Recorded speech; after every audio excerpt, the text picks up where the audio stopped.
आज की इस पावन संध्या में आप सबका स्वागत है, जहां हम करने जा रहे हैं एक ऐसी कथा का श्रवण जो केवल सुनने से ही नहीं, अनुभव करने से भी जीवन को धन्य कर देती है।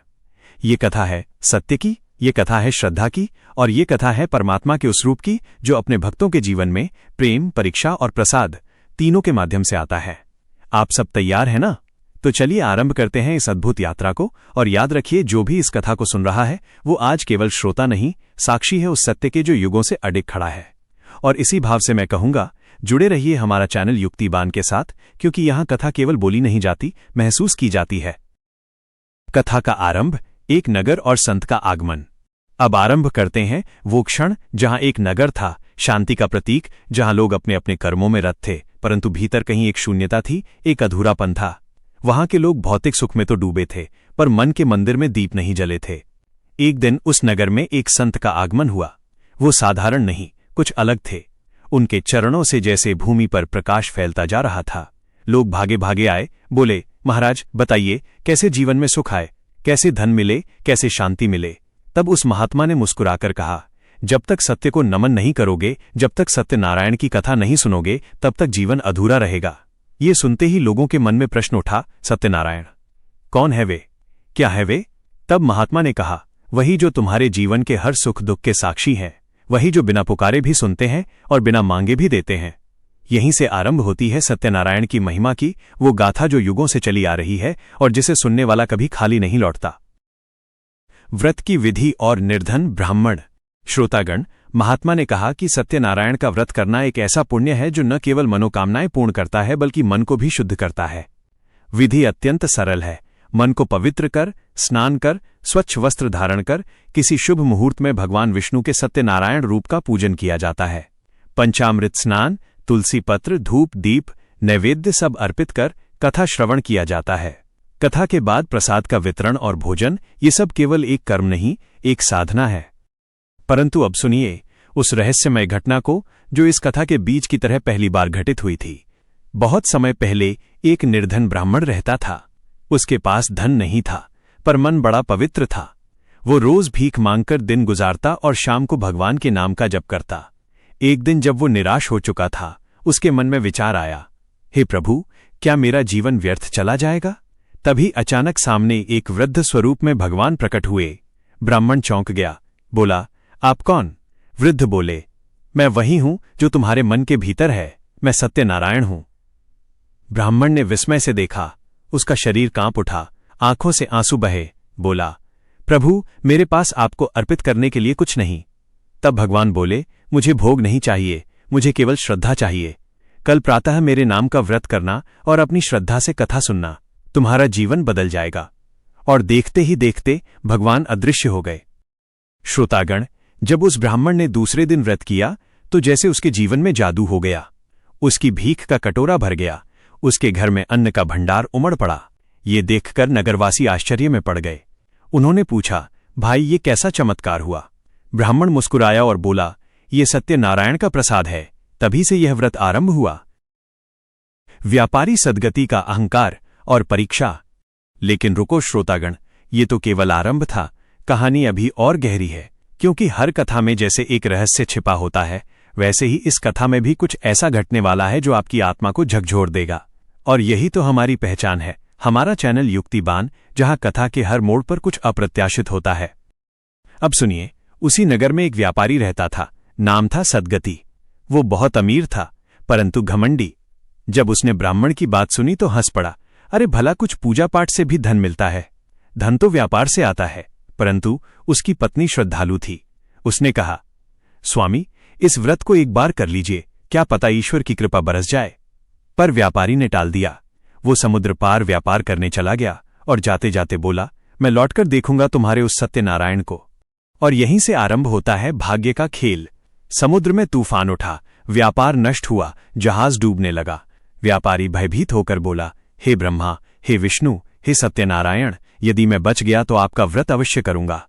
और जैसे ही उसने ये कहा, समुद्र शांत हो गया, जहाज स्थिर हो गया, वो बच गया। परंतु मनुष्य का स्वभाव देखिए, जब संकट जाता है तो कृतज्ञता भी भूल जाती है। लौटकर वो फिर अपने धन में, अपने व्यापार में खो गया, व्रत भूल गया। एक दिन उसकी कन्या का विवाह तय हुआ। सारे नगर में उत्सव का माहौल था। उसी दिन दरवाजे पर एक वृद्ध भिक्षुक आया, वही जो पहले ब्राह्मण के रूप में सत्यनारायण को मिला था।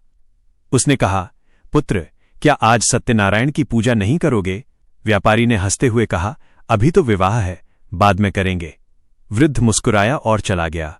विवाह संपन्न हुआ, पर अगले ही दिन व्यापारी की सारी संपत्ति नष्ट हो गई।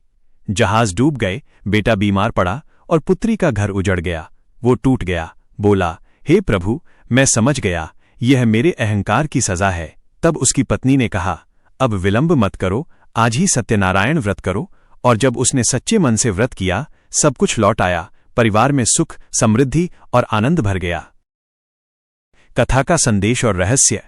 श्रोतागण, यही है उस कथा का संदेश। सत्य को मानो, सत्य का व्रत रखो, क्योंकि वही जीवन की डोर संभाले हुए है। परंतु इस कथा में एक रहस्य अब भी बाकी है। कहते हैं, जब व्यापारी ने व्रत किया तब भगवान स्वयं उसके द्वार आए वरदान देने के लिए, पर किसी ने उन्हें पहचाना नहीं। वे साधारण वेश में आए थे, और जब उन्होंने आशीर्वाद दिया तो घर में एक अलौकिक प्रकाश फैल गया। तभी आकाश से स्वर आया, जो भी मेरे नाम का व्रत करेगा उसे मैं हर संकट से पार करूंगा। इतना कहते ही वो प्रकाश आकाश में विलीन हो गया। श्रोतागण, क्या आपको नहीं लगता कभी कभी हमारे जीवन में भी ऐसा होता है? कोई संकट आता है, कोई अनदेखी शक्ति हमें संभालती है, वही तो सत्यनारायण है।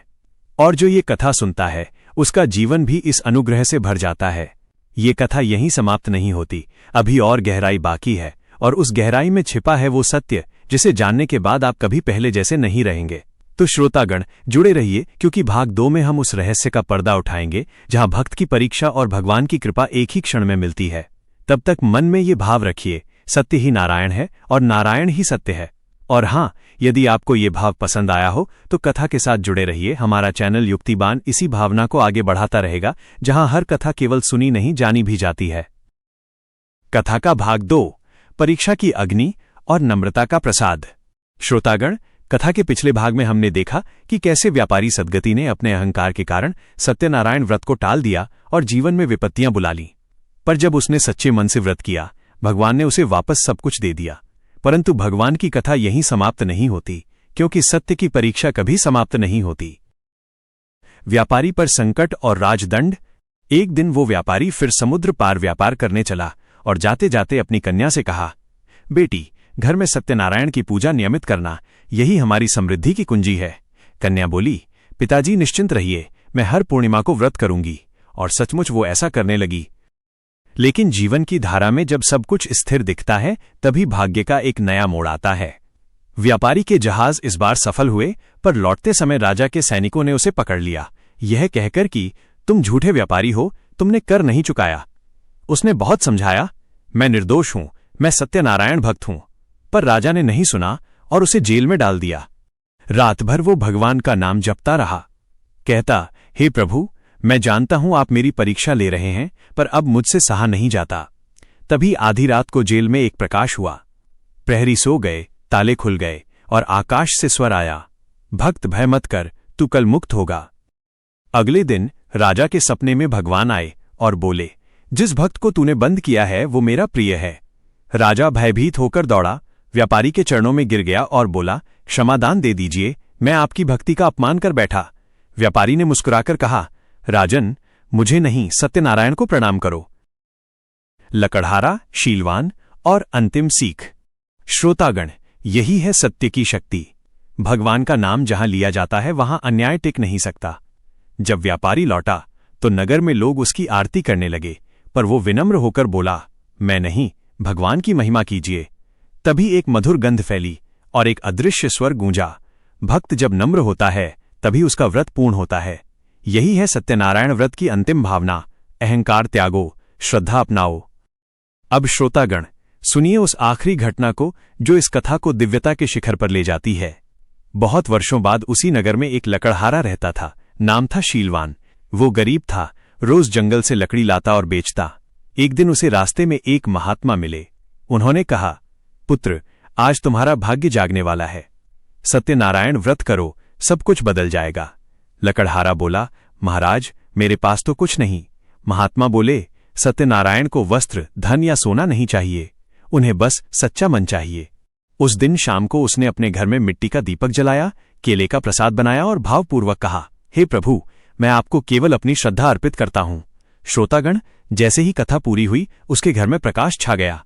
अगले दिन से उसका जीवन बदल गया। उसे काम में सफलता मिली, घर में सुख बढ़ा और उसके आसपास का हर व्यक्ति उसकी प्रसन्नता देखकर चकित था। ये देखकर लोग कहने लगे, सत्यनारायण व्रत से ही ये संभव है। धीरे धीरे पूरा नगर इस व्रत को करने लगा और उस नगर में कभी कोई संकट नहीं आया। भगवान की कृपा वहां ऐसे बरसी कि लोग कहते थे, यह नगर तो सत्य का निवास बन गया। और यही तो इस कथा का रहस्य है श्रोतागण। जहां सत्य की प्रतिष्ठा होती है वहां भगवान स्वयं विराजमान होते हैं। अंतिम दिव्य प्रसंग और समापन। अब आप सोच रहे होंगे, क्या आज भी ऐसा चमत्कार होता है? तो उत्तर है हां। जब मन में सच्चाई और श्रद्धा का दीप जलता है तब हर घर सत्यनारायण का मंदिर बन जाता है। जब कोई पिता अपने बच्चे से स्नेहपूर्वक कहता है, सत्य बोलो, जब कोई व्यापारी ईमानदारी से व्यापार करता है, जब कोई गरीब बिना लोभ के दान करता है, तब भगवान उसी क्षण वहां उपस्थित होते हैं। यही तो है जीवन का सत्य, यही नारायण है। और यही मैं कहना चाहूंगा, जैसा हम बार बार कहते आए हैं, ये कथा केवल सुनने की नहीं, जीने की है। और इसी भाव से आप सभी जुड़े रहिए हमारा चैनल युक्तिबान के साथ, जहां हम हर कथा को एक नई दृष्टि से देखते हैं जो हृदय में उतरती है। अब कथा के अंतिम चरण में सुनिए वो दिव्य प्रसंग जहां भगवान स्वयं अपने भक्त के द्वार आते हैं। कहते हैं, एक दिन लकड़हारे ने भगवान से मन ही मन कहा, प्रभु, मैंने तो केवल आपकी कथा की, पर लोग कहते हैं आपने मेरे घर कृपा बरसाई। क्या सच में आप आए थे? और उस रात वो जब सोया तो स्वप्न में भगवान प्रकट हुए। उन्होंने कहा, पुत्र, मैं हर उस घर में आता हूं जहां मेरा नाम श्रद्धा से लिया जाता है। जहां कथा होती है वहां मैं अदृश्य रूप में बैठा रहता हूं। यह कहते हुए उन्होंने लकड़हारे के सिर पर हाथ रखा और कहा, जो भी इस कथा को श्रद्धा से सुनेगा उसके जीवन में मैं स्वयं उपस्थित रहूंगा। इतना कहकर वे अंतर्धान हो गए। श्रोतागण, उसी क्षण लकड़हारा जागा, उसकी आंखों से आंसू बह निकले और उसने प्रण लिया कि वो हर पूर्णिमा को सत्यनारायण व्रत करेगा और दूसरों को भी कराएगा। धीरे धीरे ये कथा पूरे देश में फैल गई। हर घर में, हर आंगन में, हर मंदिर में ये व्रत किया जाने लगा। किसी के घर में पुत्र की प्राप्ति हुई, किसी को रोग से मुक्ति मिली, किसी के घर में धन आया और किसी को मन की शांति। क्योंकि भगवान सत्यनारायण केवल देने वाले नहीं, दिशा दिखाने वाले भी हैं। अब आप सब श्रोतागण इस कथा का भाव समझिए। जब जीवन में कठिनाई आए तो निराश न हो, जब सुख मिले तो अहंकारी न हो, क्योंकि सुख और दुख दोनों ईश्वर के संदेश हैं। और याद रखिए, भगवान को बड़े बड़े यज्ञ नहीं चाहिए, उन्हें चाहिए एक सच्चा हृदय। इसलिए जब भी आप सत्यनारायण व्रत करें, मन में ये भावना रखें, हे प्रभु, मैं आपको अपना अहंकार समर्पित करता हूं, मेरा सब कुछ आपका है। और तब देखिए कैसी शांति, कैसी प्रसन्नता आपके घर में उतरती है। अब कथा के समापन में सभी जन मन ही मन भगवान से प्रार्थना करें, हे सत्यनारायण, हमारे मन को सत्य से जोड़िए, हमारे कर्म को धर्म से जोड़िए और हमारे जीवन को प्रेम से जोड़िए। कथा पूर्ण होते ही भगवान का आशीर्वाद सभी पर बरसता है और यह आशीर्वाद केवल शब्दों में नहीं, अनुभव में होता है। तो श्रोतागण, यही थी सत्यनारायण की कथा, एक ऐसी अमर गाथा जो हर युग में नई लगती है, क्योंकि सत्य कभी पुराना नहीं होता। और यदि आपके हृदय में भी ये कथा स्पंदन कर रही हो तो जान लीजिए, भगवान अभी भी आपकी आत्मा में मुस्कुरा रहे हैं। अंत में जैसा परंपरा है, सब मिलकर कहिए, सत्यनारायण भगवान की जय। और जो इस कथा को सुनता है, जो इसका नाम लेता है, वो सदा सुखी, स्वस्थ और संतुष्ट रहता है। और हाँ, कथा के बाद प्रसाद अवश्य ग्रहण करें, क्योंकि प्रसाद केवल मिठाई नहीं, भगवान की कृपा का प्रतीक है। अब मैं इस पावन अवसर पर यही कहूंगा, जुड़े रहिए हमारा चैनल युक्तिबान के साथ, जहां अगली कथा में हम लेकर आएंगे ऐसी ही दिव्य कथाएं जो आपके जीवन को नया अर्थ देंगी, नई प्रेरणा जगाएंगी और आत्मा को साक्षात्कार का अनुभव कराएंगी। आप सभी पर सत्यनारायण भगवान की अनंत कृपा बनी रहे, यही मंगल कामना है।